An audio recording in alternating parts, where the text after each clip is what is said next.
A COP21 está se aproximando e os especialistas alertam que os 196 países membros da Convenção do Clima da ONU, que acontece em Paris em dezembro, ainda estão longe de um acordo.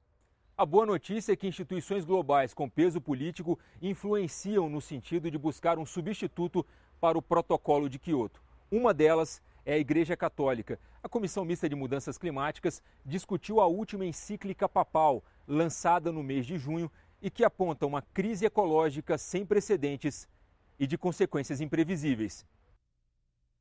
As encíclicas papais são documentos dirigidos a bispos de todo o mundo, abordando temas relevantes para a humanidade.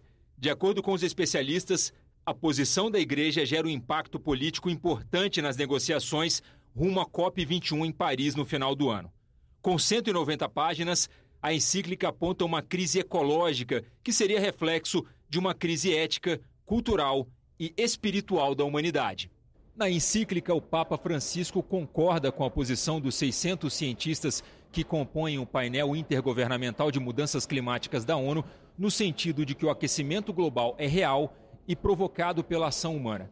Ele também reconhece que existe uma dívida ecológica dos países ricos em relação aos países pobres. De acordo com o secretário-geral da CNBB, a base da argumentação da Igreja Católica sobre as mudanças climáticas é a relação do homem com a natureza neste momento da história. Estamos querendo dominar a natureza, nós estamos fazendo da natureza um consumo e estamos depredando a natureza. São três expressões, palavras muito fortes, mas que ajudam a compreender o arco da nossa relação que temos atualmente com a natureza.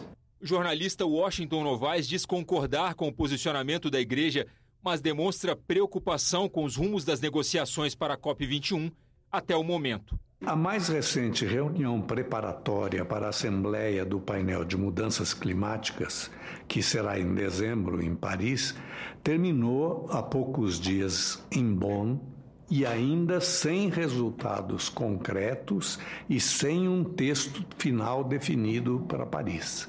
Apenas com um esboço de 83 páginas, com muitos adendos em cada item que precisam ser conciliados, porque são posições divergentes dos países e são contraditórios. A ministra do Meio Ambiente esteve na Comissão Mista de Mudanças Climáticas explicando a proposta brasileira para a Convenção do Clima da ONU, a COP21, em Paris no mês de dezembro. Segundo Isabela Teixeira, entre 1990 e 2025, o Brasil fará uma trajetória diferenciada na redução das emissões dos gases de efeito estufa em nível mundial. O Brasil, 40 anos depois, terá menos emissão do que em 1990, com crescimento econômico, aumento de população, com redução de desigualdades regionais, etc. A proposta brasileira para a COP21, apresentada no final de setembro na Assembleia Geral da ONU em Nova York, foi considerada ousada e busca reduzir em 43% a emissão dos gases de efeito estufa até 2030. Um dos pilares dessa proposta é o fim do desmatamento ilegal até 2020, que, segundo a ministra, não depende apenas da fiscalização, mas de uma mudança na lógica das relações econômicas. Você tem que construir uma lógica municipal que o cadastro ambiental rural começa a nos mostrar que onde você pode restaurar, recuperar e ter economia local que tire a ilegalidade daquele emprego não decente, do trabalho escravo, tudo que está associado ao desmatamento ilegal. O senador Fernando Bezerra, presidente da Comissão Mista de Mudanças Climáticas, elogiou a proposta brasileira, mas destacou alguns pontos que, segundo ele, poderiam ser aperfeiçoados. No que respeita à matriz de eletricidade, em 2030, 23% da geração provirão de fontes limpas, como biomassa, eólica e solar, excluídas as hidrelétricas. O que nos chama a atenção, entretanto, é que não houve a exata definição do papel reservado ao etanol na matriz geral. A Comissão de Agricultura prorrogou o prazo para a implantação do Cadastro Ambiental Rural. O cadastro é uma ferramenta para regularizar a situação fundiária e facilitar a proteção de áreas de floresta e remanescentes.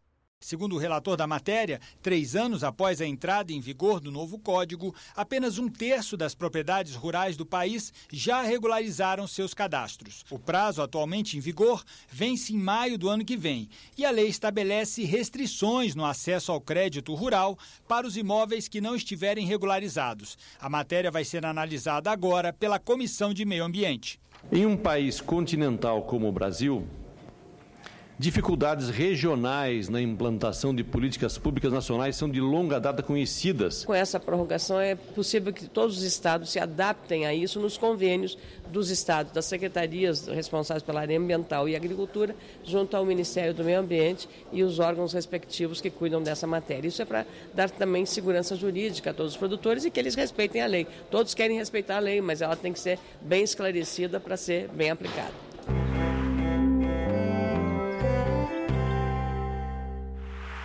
E você assiste agora a segunda e última parte da oficina de compostagem que você viu no mês de setembro no Ecosenado. Proprietários rurais de um núcleo rural nos arredores de Brasília aprendem técnicas de fertilização do solo e prevenção de queimadas. Na primeira parte da oficina de compostagem, vimos como montar uma pilha de composto com capim seco e terra. E aprendemos que micro-organismos encontrados na natureza podem ser utilizados para acelerar o processo de compostagem. Imagina o que é a atividade de um organismo que consegue fazer isso na madeira. Essa fibra de capim, comparada com essa madeira, é como se fosse comidinha de criança. Semanalmente, a moita de composto foi sendo revolvida e regada com água e com a calda de micro-organismos que preparamos. É uma calda concentrada. Essa calda concentrada eu vou diluir na proporção de 1% para utilizar lá na nossa pilha de composto. Então é a nossa primeira forma de utilização dessa calda de micro-organismos. Dessa forma concentrada, 1 litro para 100 litros de água. Esses mesmos micro-organismos aqui, nós vamos multiplicar no farelo. O farelo é uma mistura de farinha de osso e cama de frango e serve de complemento alimentar para os micro-organismos inoculados na pilha de composto. Esse fermentado de farelo tem um nome internacional que chama bokashi, que é a origem dessa história. Vem da agricultura natural trabalhada pelo japonês, que não usa, não tem criação de animal como a gente tem aqui, que tem pilhas e pilhas de esterco. Eles não têm essa disponibilidade, então usa resíduo vegetal. Aquilo que você ia jogar fora, que não serve mais para comer, transforma em farelo e esse farelo pode ser fermentado e isso virar adubo. Ele vai ser fermentado e inoculado com o nosso micro-organismo. O professor Carlos explica que o uso da cama de frango reduz o custo do farelo. A cama de frango que a gente tem disponível tem uma quantidade grande de resíduo de ração, que já tem milho, soja, trigo. Eu vou aproveitar esse resíduo que tem na ração, na cama de frango, e usar ele como base para o meu farelado. E colocar aqui quantidades menores de farelo, certo? Para reduzir o máximo possível esse custo. Depois de regado com a calda de micro-organismos, o farelo deve ser ensacado, para 24 horas depois ser novamente espalhado sobre uma lona protegida do sol. Está quente e o material está bem úmido, ele está ensacado, ele vai esquentar dessas 24 horas. Então é só o suficiente para que os micro-organismos inoculem todo esse material de farelo e aí logo em seguida eu preciso fazer ele respirar. Eu como todo dia. Eu tenho certeza, as plantas também comem todo dia, também absorvem água todo dia. Só que a gente não vê isso, não percebe isso, não leva isso em consideração. E aí as plantas ficam semanas, meses, sem receber uma contribuição de quem está explorando a planta. Eu quero que o meu pé de tomate dê 5, 6 quilos de tomate, mas você deu alimento para ela produzir isso? Eu quero que no meu metro de canteiro tenha 4, 5, 6, 8 cabeças de alface. Você alimentou essas plantas para ele produzir isso? Se alimentou, eles vão produzir. Se alimentar mais, ela produz mais. Então, feita essa adubação de cobertura com o composto, no máximo 15 dias depois eu começo nas minhas adubações de cobertura usando o farelo. De preferência, uma vez por semana. Um é complemento do outro. Você colocar farelado em cima do solo, exposto, sem uma proteção de palha, o farelo vai desidratar rápido.